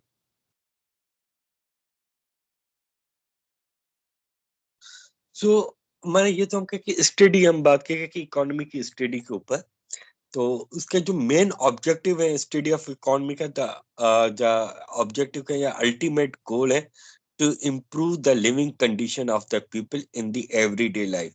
मैं इकोनॉमी का मेन काम क्या है कि आपकी कंट्री की इकोनॉमी को इम्प्रूव करना, एक बेटर डिसीजन लेके आना, आपकी स्कैर्सिटी रिसोर्सेज उनको एफिशिएंट वे से यूज करना, उससे क्या मिलेगा, अल्टीमेट गोल ऑब्जेक्टिव क्या हो गए, आपके जो लोग हैं आपके मुल्क में उनकी जो लिविंग कंडीशन है एवरीडे लाइफ वो इम्प्रूव हो रहा है, वो इम्प्रूव हो गए, साथ ही साथ आपकी ग्रोस डोमेस्टिक प्रोडक्ट है जिसको हम कहते हैं जीडीपी, आपकी एक्सपोर्ट इम्प्रूव होगी, ठीक है। उसके साथ क्या है, आपकी इनकम एक अच्छी आएगी, अगर अच्छी इनकम आएगी, if you get high income, good income आएगी, तो you can purchase a good food, आप एक अच्छा खाना खा सकेंगे। माना if you get a good income you can go to the माना डेली मैंने क्या हर दूसरे तीसरे दिन आप कबाब जी के ऊपर सी व्यू के ऊपर जाएंगे खाना खाने के लिए, और एक अच्छा सा घर ले सकेंगे, और क्या कहते हैं हॉलीडे के लिए आप वहां पर क्या कहते हैं मरी में वगैरह में अपना विला ले सकेंगे। तो डिपेंड अपॉन द इकोनॉमी के, अगर आपकी इकोनॉमी इंप्रूव होगी you can buy a good shopping, purchase the Adidas Nike वगैरह इसके प्रोडक्ट आप ले सकेंगे, ठीक। तो ये भी आपकी एक इकोनॉमी है। 2 मिनट में अपनी बैटरी को चार्ज पे लगा दूं, चार्ज खत्म हो रही है। तो अब आप समझेगा कि इकोनॉमी की स्टडी क्यों जरूरी है, ठीक है। Did you get it? Yes sir. इसके ऊपर आपको पता है कि एक इमरान खान को दौर के दौरान एक बंदे को लेके आ रहे थे जिसका नाम देखा आतिफ मियां था, तो उसके ऊपर कुछ रिजर्वेशन आना शुरू हो गए about, he said that he is a world best economist, उसको कहा गया था। वो हार्वर्ड यूनिवर्सिटी में एक प्रोफेसर भी रह चुका है या क्या है वो पता है, वो दुनिया के दूसरे बड़े बड़े फर्म की वो एक इकोनॉमिस्ट है।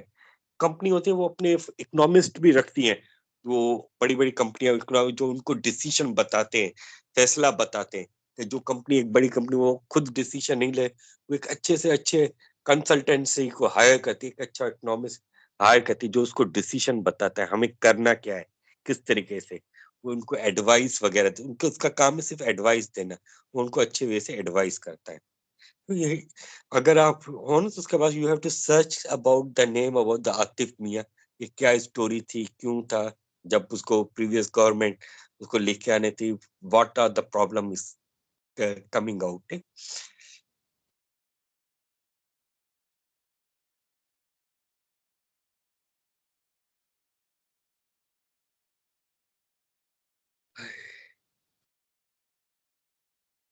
अब आ जाते हैं स्कोप ऑफ इकोनॉमी। पहले के वाई आपकी हमने डिस्कस किया था किसके ऊपर था,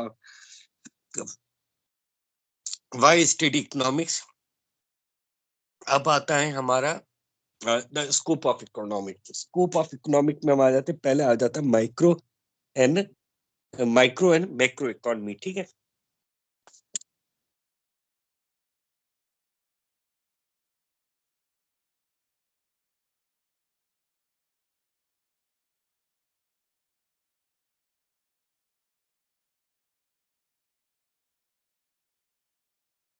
macro and micro and macro economy, ठीक है।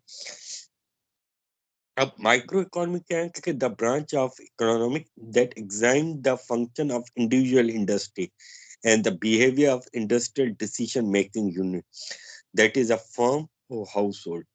माइक्रो इकोनॉमी में ना एक सिंपल एक यूनिट होता है इंडस्ट्री, वो उसके ऊपर है, उसको किस तरीके से ऑपरेट करना है। तो उसके सिंपल एक होता है घर का हो बंदा हो, जो मैं एक स्मॉल लेवल के ऊपर बात करें, उसको हम कहते हैं माइक्रो इकोनॉमिक। दूसरा होता है मैक्रो इकोनॉमिक। तो that exam the behaviour of the aggregate, माने एक कंपनी है, ठीक है, एक बंदे के पास छोटी कंपनी है, तो वो उस कंपनी के ऊपर डिसीजंस वगैरह, उस छोटी सी कंपनी होगी, माना समझो कि वो उसी के ऊपर सोचेगा, ठीक है। अब एक कॉन्ग्लोमरेट है टाइप की बड़ी company, just like Engro Pakistan. Engro Pakistan they are look our Engro power generation, Engro coal के ऊपर, एंग्रो पॉलीमर के ऊपर, एंग्रो फर्टिलाइजर के ऊपर, इस तरीके से। या दूसरी आप हम देखें कि इस टाइप की आपको इंडस्ट्री मिलेगी अस्करी टाइप की, जो आपकी सीमेंट से लेकर शुगर से लेकर और डिफरेंट वेरियस चीजों पे आपकी वो इन्वॉल्व है, हाउसिंग सोसाइटियों से लेकर। तो मैं वो एक माइक्रो लेवल का, वहां पर वो डिस्कस करता है aggregate about the incomes, employment, output, so on the national scale, वो नेशनल स्केल के ऊपर बात करता है। वो फॉर्म होता है माइक्रो, एक इंडिविजुअल फर्म या हाउस होल्ड के ऊपर। जैसे हमारे यहाँ जो एक माइक्रो फाइनेंस बैंक होती है, ठीक है। अभी माइक्रो फाइनेंस बैंक या different small different type micro finance जो एक लोन देते हैं, वो स्मॉल स्केल पर लोन देती हैं। या फॉर एग्जांपल एक आप समझो कि एक माना समझे कि आप दर्जी का दुकान ले रहे हैं, ठीक है।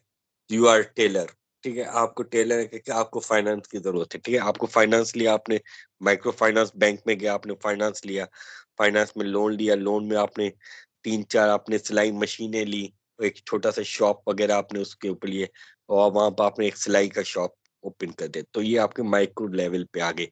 अब हम मैक्रो लेवल पे आए, तो मैक्रो लेवल पे माना आपने एक यूनिट लेना है, आपने एक बड़ा सा यूनिट लिया, उसको लोन लिया, वहां पर आपने बड़ा मेगा स्ट्रक्चर पर, वहां पर आपने स्टिचिंग वगैरह, सिलाई मशीनें वगैरह, ये सारी की सारी सेटअप की। वहां पर लार्ज स्केल पे आप क्या कहते हैं, ये गारमेंट वगैरह मैन्युफैक्चरिंग करके आप इसको एक्सपोर्ट करके एक रेवेन्यू। तो ये आपका आकर नेशनल लेवल के ऊपर। आपने पहले वो दर्जी ने जो खोला था, उसने 2-4, उसने अपने इंडिविजुअल लेवल पे ऊपर काम करना शुरू, इंडिविजुअल में अपने लिए, अपनी इनकम के लिए उसके। बाकी एक दूसरे बंदे ने जो किया, जैसे उसका में कौन सी है, एक आर्टिस्टिक मिलर, ठीक है, आर्टिस्टिक मिलर एक कोरंगी पे है। तो उसने इस टाइप का सेटअप किया, वहां पर वो आपके डेनम्स वगैरह, शर्ट्स वगैरह, वो उसको स्टिचिंग वगैरह करके वो एक्सपोर्ट करके, मतलब this is the national level. उसने उसको एक्सपोर्ट करके उसकी माने इनकम हम करें कि उसकी इनकम मैं एक्सपोर्ट आपके जनरेट, रेवेन्यू जनरेट हो रहा है। तो दैट इज मैक्रो लेवल, ठीक। अब इसके अब सिंपल एग्जांपल लेकर कि एक एक उसको एक बांग्लादेशी था, he got Nobel prize, Nobel prize मिला था उसको इकोनॉमिक्स में, इकोनॉमिक्स में नोबेल प्राइज मिला था। उसने एक बैंक बनाई थी, उस बैंक का नाम था ग्रामीण बैंक, ठीक है। अब ग्रामीण बैंक ने क्या किया कि वहां से उनकी रिवॉल्यूशन के, this is the stage of the Bangladesh में किस तरीके इंडस्ट्रियल, उन्होंने वहां पर औरतों को, वहां पर जो भी लोग थे उनको आसानी पे उनको लोन पेमेंट करना शुरू कर दी। लोन में पेमेंट माना कि उनको एक इजी वे से, माना एक पहले तो होता था कि कब बैंक के पास जाए, बैंक कहती है कि हमें, आप कहे कि हमें इसके ऊपर लोन चाहिए, मुझे क्या कहते हैं एक रिक्शा चाहिए वगैरह चाहिए, मुझे उसके लिए लोन चाहिए कि मैं एक रिक्शा जो अपना अर्न कर। वो बैंक हंसना शुरू किया कि अच्छा रिक्शे का, हमारे पास, हम रिक्शे के ऊपर थोड़ी देते लोन, हमें गाड़ी के ऊपर लो, उसके लो के, या कोई दूसरी चीज के हम उसको ऊपर दे दे, इस टाइप की सेटअप नहीं था। तो उस बंदे ने एक नया सेटअप है, उसने बना जो स्मॉल स्केल के ऊपर जो 3 व्हीलर्स, वहां पर जो रिक्शे थे, साइकिल रिक्शे थे, उनके लोगों को वहां पर लोन दिया। और जैसे किसी को क्या कहते हैं सिलाई मशीन चाहिए वगैरह चाहिए, जैसे I just give the example वगैरह, तो उन्होंने वहां पर लोन दिया, लोग उस लोन के ऊपर बाय करना शुरू हुए। तो फिर उसको लोन की रीपेमेंट वगैरह इस तरीके से करना शुरू हो गया, ठीक। तो जैसे एक उन्होंने उसकी जो इंटरेस्ट रेट था वो मिनिमम था, एक तो बंदा इस तरीके से लेता है, हाँ यार मैंने ले लिया, उसके ऊपर वो ज्यादा इंटरेस्ट देना पड़ता है जो एक नहीं होता। तो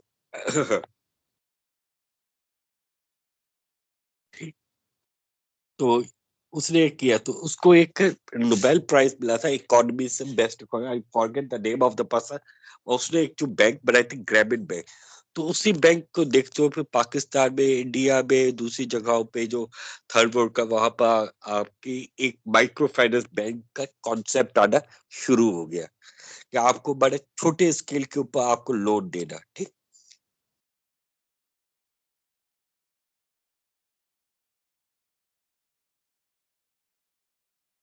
तो do you get it about it? Micro क्या कहते हैं हम, किसकी बात कर रहे थे, माइक्रो इकोनॉमी और मैक्रो इकोनॉमी की समझ में आ गया आपको?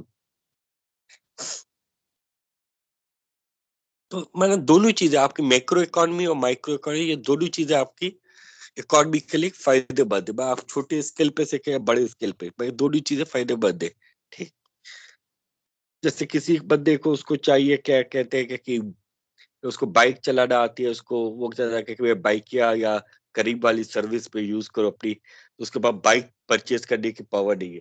बैंक ने उसको कहा ठीक है, हमने आपको अब आपको लोन दे रहे 50,000 60,000, आपको लोन दिया कि आप हमें हर महीने के हिसाब से आप 1,000 रुपए हमें दे, ठीक है। तो हर महीने के हिसाब से, तो वो उसने बड़ा क्योंकि उस बाइक वगैरह ली लोन से, और वहां से उसने उसको एज अ बाइकिया के तौर पे यूज करना शुरू, एंड बाइकिया के तौर पे यूज करना शुरू है। Every month he is earning some 15 10 20 to 30,000, इसमें से वो मंथली 1,000 रुपए वो वापस बैंक को एक लोन दे रहा है। ठीक, वो थोड़ा सा एक मिनिमम इंटरेस्ट के साथ, वो 1% होता है, 2% होता है, डिपेंड अपॉन इट कि वो लोन इसने कितने साल के लिए लिया है, 2 साल के लिए, 3 साल के लिए, डिपेंड अपॉन इट। ठीक,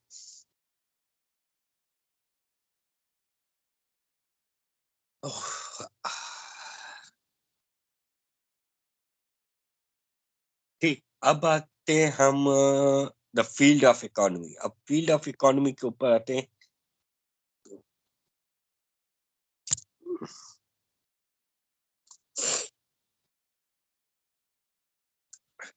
ओके, आप लोग से बताएं तो सर, सब्जेक्ट आपको कैसा लग रहा है? इज इट क्वाइट इंटरेस्टिंग और is just like a boring? इस दफा सेमेस्टर आपके पास 3 सब्जेक्ट ऐसे आए हैं कि मैनेजमेंट से रिलेटेड है। इस सेमेस्टर में प्रोजेक्ट प्लानिंग एंड मैनेजमेंट आ गया है, पेट्रोलियम इकोनॉमिक्स भी समझे कि वो भी थोड़ा बहुत कहीं पर मैनेजमेंट में या फाइनेंस में, इकोनॉमी में, ये तीनों की खिचड़ी बनी हुई है। और तीसरा सब्जेक्ट आपके पास है environmental and safety. How you feel about it?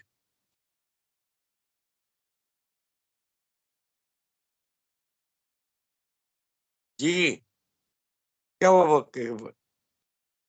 बोल नहीं रहे, खामोश सर है? बहुत अच्छा लग रहा है हमको सर। अच्छा, अच्छा लगा, दिल गार्डन गार्डन हो रहा है, तीनों सब्जेक्ट। यस सर, बहुत मजा आ रहा है सर। अच्छा है, चलो ठीक, ठीक है। What about the other peoples? They are quite, why the girls are they are online, या वो भी खामोश है, वो भी नहीं बात करे? काफी स्टूडेंट हैं या सोए पड़े हुए हैं? सर एक तो प्रॉब्लम हो रही है, बार बार कोई लेफ्ट कर देता है और सर क्लास अटेंड नहीं कर पाते। लेफ्ट कर देता है? यस सर, शुरू से ही आपकी क्लास में पता नहीं कौन सर हटा रिमूव कर देता है यहाँ से। सर रिमूव कर देता है, मुझे भी 2 दफा निकाल चुके हैं सर। मतलब थोड़ी सी आग भी नहीं लगा सकता बंदा, फौरन जैसे देखो फौरन निकाल देते, तो वो उठ के बैठना पड़ता है। और बाकी सर रिमूव सब्जेक्ट्स तो करने के बहुत बाद अच्छे हैं सर सर। फिर बंदा ज्वाइन भी नहीं कर सकता, वो पता नहीं क्या ऑप्शन आ रहा होता है। हाँ सर, थोड़ा सा मसला हो रहा है ये। बाकी मैनेजमेंट के कोर्सेज तो अच्छे ही हैं सर अभी तक तो, अगर ये बाद में ज्यादा दुख नहीं देते तो।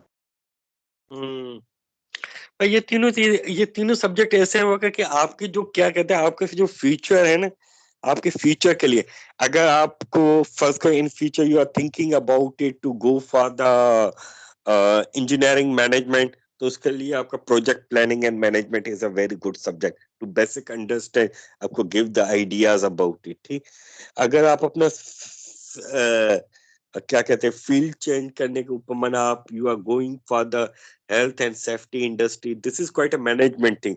हेल्थ एंड सेफ्टी में आपको वो खड़े होकर ये नहीं है कि क्या, हाँ भाई तू लॉन्ग शूज पहन, तू डांगरी पहन, तू ये सेफ्टी जैकेट पहन, सेफ्टी हेलमेट पहन, इस तरीके से ऑर्डर नहीं।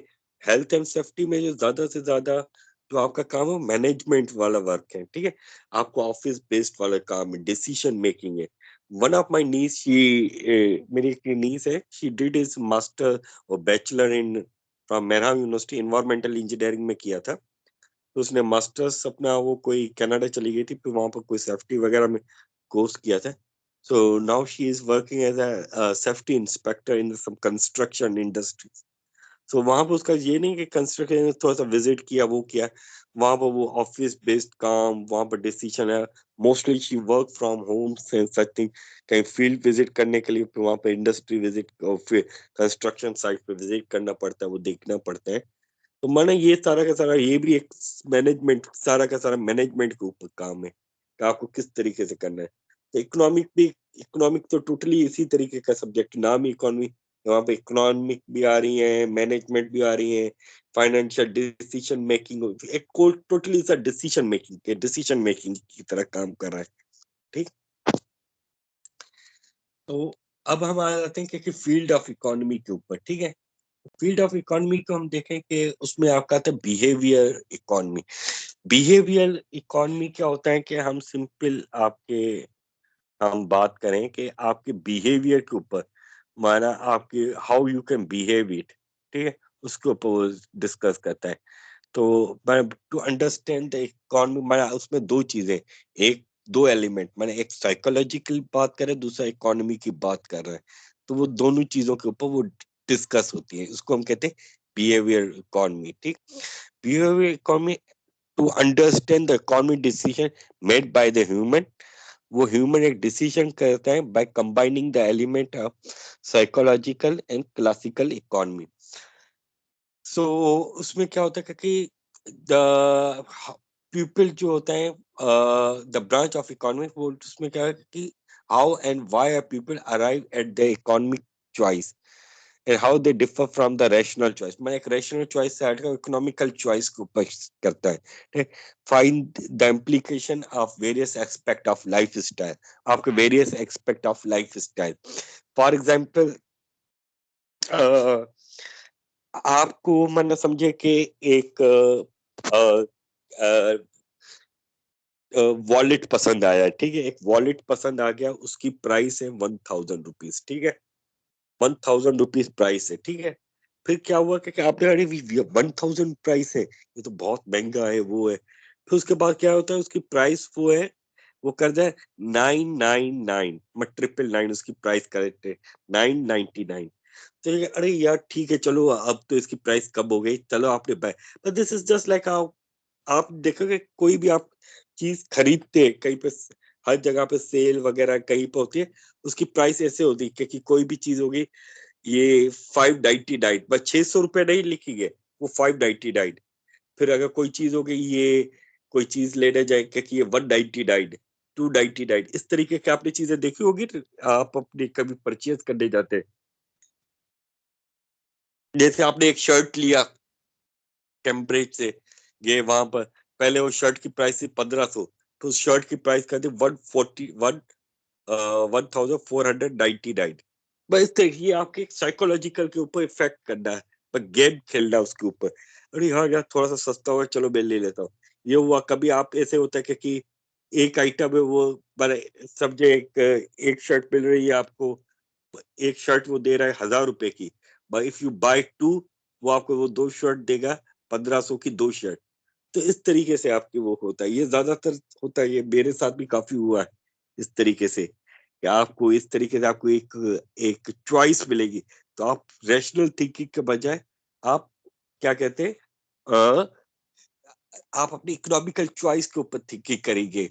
जैसे अगर आप अभी अगर आप जाए सुपरमार्केट वगैरह में, तो केचप के ऊपर होगा नेशनल केचप है या वॉट एवर, इस केचप बना आप 1 लीटर का अगर नेशनल केचप लोगे, तो उसके साथ 100 ग्राम, उसके साथ आपके साथ चाट मसाला फ्री। तो आप उसी केचप के ऊपर जाओगे, वो केचप की प्राइस होगी समझो 300 रुपए, नेशनल का केचप एग्जाम्पल। वही शान का केचप, वही 1 लीटर वाला केचप, उसकी प्राइस होगी 220 रुपए।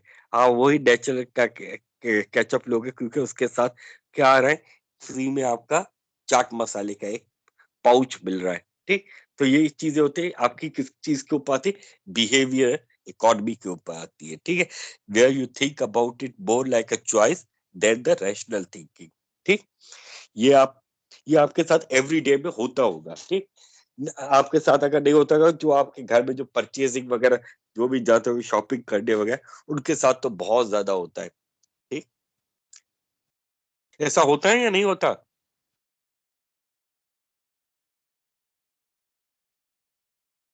होता है सर, होता है, ऐसा होता है, बिल्कुल आप सही कह रहे हैं। मैं सही नहीं कर रहा, मैं आप लोगों के ऊपर हूँ, क्या आपके साथ ऐसा होता है या नहीं होता? सर होता है, जब भी तो कह रहा हूँ, आप ठीक कह रहे हैं, ऐसा होता है हमारे साथ। अच्छा, मैं सही नहीं कह रहा, इकोनॉमिक ये कह रहा है।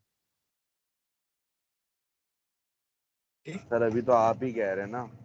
हाँ चलो ठीक है, अभी में चलो ठीक ठीक।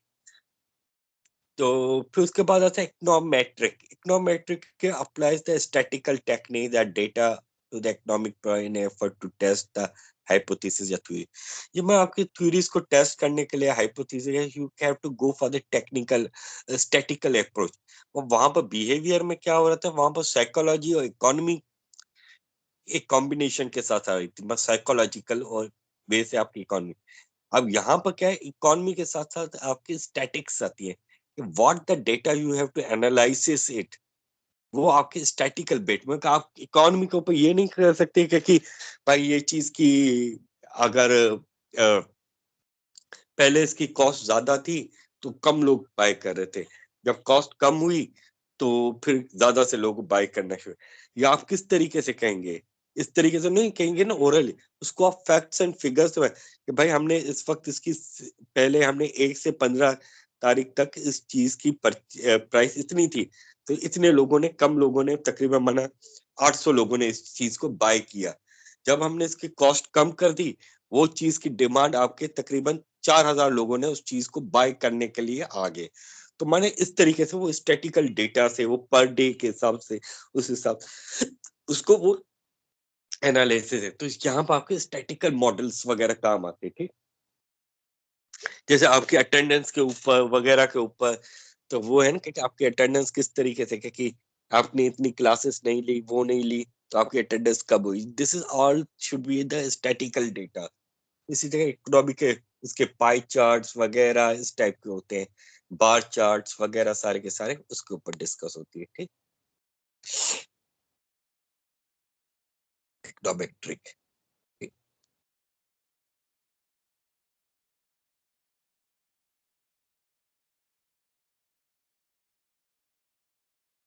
ओके।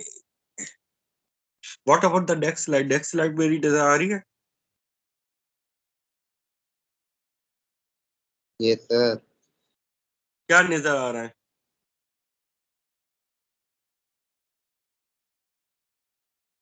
मासूम नजर आ रहा है सर। हाँ, कौन नजर आ रहा है? सर फील्ड ऑफ इकोनॉमिक्स लिखा हुआ है, behavioural economics. Field of economy, अच्छा।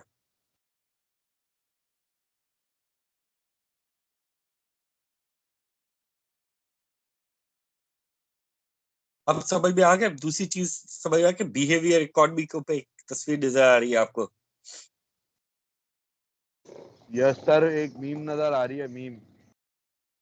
उसमें क्या हो रहा है कि पहला वो बंदा था कि $25 का मिल रहा था, $5 शिपिंग। फिर उसने कहा नहीं नहीं नहीं नहीं, फिर उसने वही चीज हो गई $30 की और फ्री शिपिंग। फिर वहां पर क्या, अब ठीक है, अब ओके, फ्री शिपिंग आ रही है। ये चीजें आपके दिमाग से खेला, साइकोलॉजिकल वे से, ठीक। और बाकायदा इस तरीके से बाकायदा लोग अच्छे तरीके से खेल जाते हैं।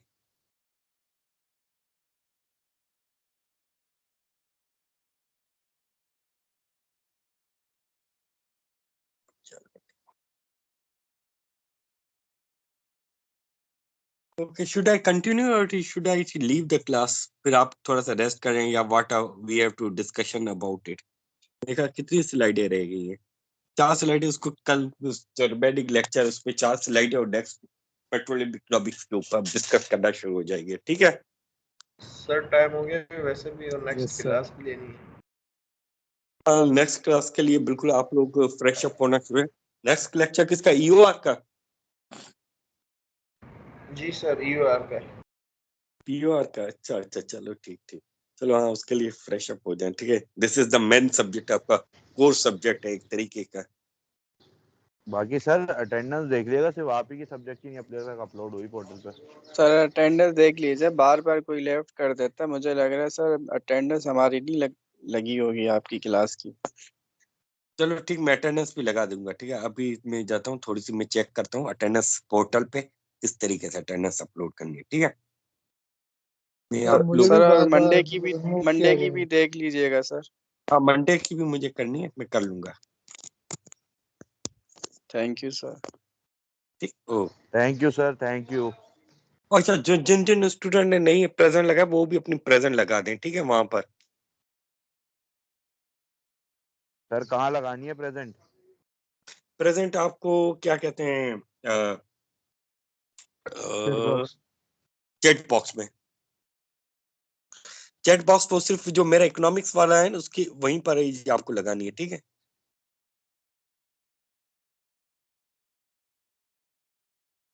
ओके सर, ठीक ठीक है सर। वहां पर सब मेरे ख्याल से काफी लड़कों ने, स्टूडेंट ने लगाना शुरू हो गए, तो वहां पर लगाना शुरू कर दें, ठीक है। ठीक, ओके ठीक, ओके, थैंक यू स्टूडेंट।